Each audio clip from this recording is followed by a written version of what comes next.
গতকাল চতুর্থ দিন শেষে মিরপুরের যে প্রেস বক্সটা আছে সেখান থেকে লিফট দিয়ে বাংলাদেশি কয়েকজন সাংবাদিক নিচে নামছিলেন। তো তাদের সঙ্গে ওই লিফটে ছিলেন পাকিস্তানের ধারাভাষ্যকার রমিজ রাজাও।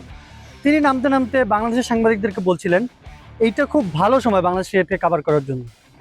কেন তিনি কথাটা বলেছেন সেটা নিশ্চয়ই আপনিও বুঝতে পারছেন।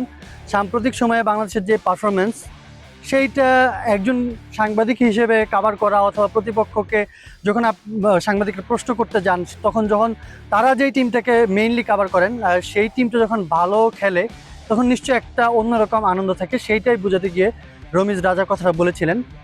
আজকে মিরপুর টেস্টের শেষ হওয়ার পরে সেই ভালো লাগাটা নিশ্চয়ই বাংলাদেশের সব মানুষেরই আছে। বাংলাদেশের জন্য ভীষণ ভীষণ স্পেশাল একটা টেস্ট উইন। বাংলাদেশ আসলে আগেও অনেক টেস্ট জিতেছে। এই টেস্টটা যিনি জিতেছেন নাজমুল হোসেন শান্ত, তিনিও টেস্ট অধিনায়ক হিসেবে এই জয়ের আগেও 6টা জয় তিনি পেয়েছেন এবং এইটা মুশফিকুর রহিমের সঙ্গে joint highest as a captain test জয়ের ক্ষেত্রে। প্লাস এই যে বাংলাদেশ যেই অপোনেন্টের এগেনস্টে খেলছে পাকিস্তান, তাদেরকে এই 2024 সালেই পাকিস্তানের মাটিতেই বাংলাদেশ পরপর 2টা টেস্টে হারিয়েছে। তো সে জায়গা থেকেও এটা খুব বেশি স্পেশাল হওয়ার কথা ছিল না, কিন্তু স্পেশালটা হয়েছে কি কারণে সেটাই একটু ব্যাখ্যা করে বলছি। বাংলাদেশ আসলে এই মিরপুর টেস্টটা নিজেরা যেভাবে এটাকে ভিজুয়ালাইজ করেছে একজন অধিনায়ক হিসেবে, অথবা বাংলাদেশের ক্রিকেটাররা যেভাবে এই জিনিসটাকে কল্পনা করেছে, তারা এই ম্যাচটাকে যেভাবে খেলতে চেয়েছে আসলে ঠিক সেভাবেই খেলেছে।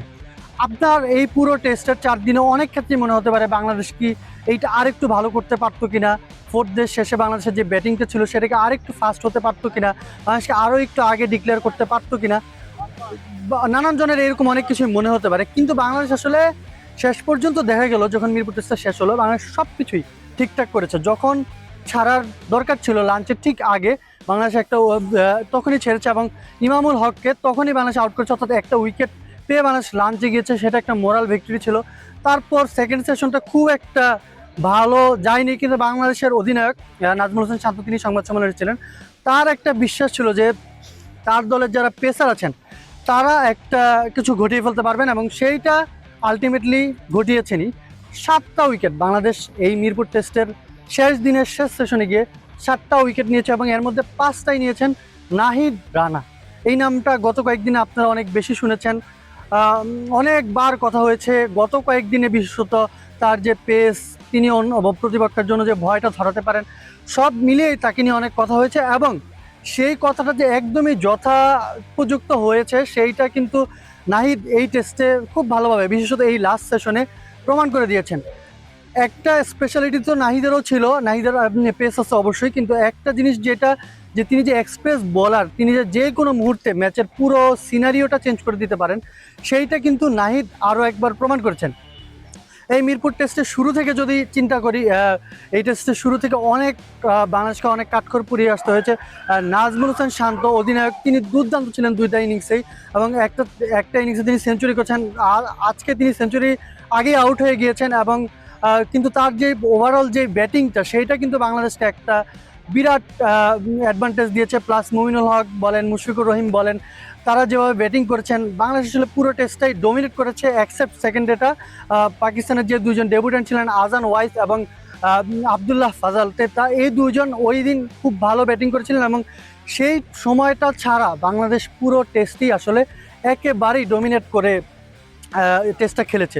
এখান থেকে বাংলাদেশের টেস্ট ক্রিকেট আসলে কোথায় যাবে সেই রকম একটা প্রশ্ন বাংলাদেশের টেস্ট অধিনায়ক নাজমুল হোসেন শান্ত তিনি যখন সংবাদ সম্মেলনে ছিলেন তার কাছে ছিল। তিনি বলছেন যে এইটা একটু মাত্রই শুরু এবং তারা মনে করেন যে টেস্ট ক্রিকেটে তাদের আরও অনেক কিছু অ্যাচিভ করার আছে, আরও অনেক কিছু তারা অ্যাচিভ করতে পারবেন, তাদের সেই সামর্থ্য আছে। বিশেষত তাদের যে এখন পেস বোলিং লাইন আপটা আছে, তাদের যে ব্যাটিংটা আছে, ওভারঅল বাংলাদেশ আসলে আগামী কয়েক বছরে টেস্ট ক্রিকেটে অনেক কিছু অর্জন করতে চায়, যার শুরুটা হয়তো অনেক আগেই হয়েছিল, কিন্তু একটা থাকে না একটা সিগনিফিকেন্ট কিছু, যেটা দিয়ে আসলে একটা স্টেটমেন্ট কিছু, যেটা দিয়ে বাংলাদেশ ক্রিকেট বলতে পারে যে না আমরা আসলে এভাবেও ম্যাচটা জিতা যায়, আমরা বলে কয়ে একরকম টেস্ট হারাতে পারি, সেই রকম একটা স্বাক্ষর কিন্তু বাংলাদেশের মিরপুর টেস্টে রেখেছে এবং এইখান থেকে বাংলাদেশ টেস্ট ক্রিকেটটা অগ্রগতি হওয়া উচিত। কারণ এই টেস্টটা যে বাংলাদেশ জিতেছে এইখানে কোনো উইকেটের সাহায্য ওইভাবে প্রয়োজন হয়নি, সবার জন্য ব্যাট এবং বলের সমান সুবিধা ছিল এবং সেটা কিন্তু প্রতিপক্ষের অধিনায়ক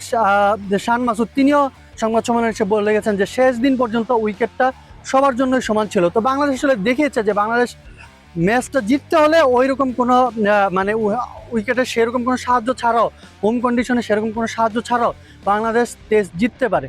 যেহেতু বাংলাদেশ এভাবে টেস্টটা জিততে পারে, আগামী কয়েক বছর বাংলাদেশের টেস্ট ক্রিকেট দেখাটা একটা এক্সাইটিং ব্যাপারই হবে, এইটা সবাই ধারণা করছে এবং আশা করি তেমনই হবে।